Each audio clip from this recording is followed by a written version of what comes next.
In this tutorial, I'll be showing you how to set up the PIR sensor on the Arduino Uno. Thankfully, it's a very simple setup that doesn't require too much effort, and the code is very simple as well.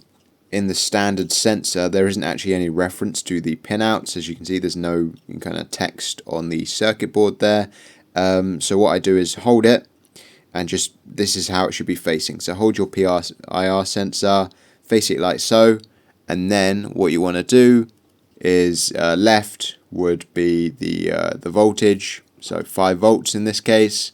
The middle would be ground, and on right you'd have whatever digital pin you want. In this case, I'm going to choose pin number 2. Now for the code, it's very simple. You don't need a library, which is always good, because essentially you're just measuring whether the sensor is in a high or low state.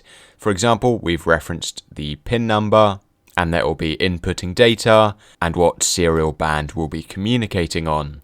Then we've set up a state, and then we're measuring that state to see if motion is detected. So if the sensor is measuring high, then motion is detected. If it isn't, then no motion is detected. These things are quite sensitive. There are small potentiometers you can twist to adjust sensitivity and refresh rate, but the code is very simple. And then just upload it to your board, and then what you want to do is open up Serial Monitor, make sure the right baud rate is selected, and as you can see, the sensor is detecting motion.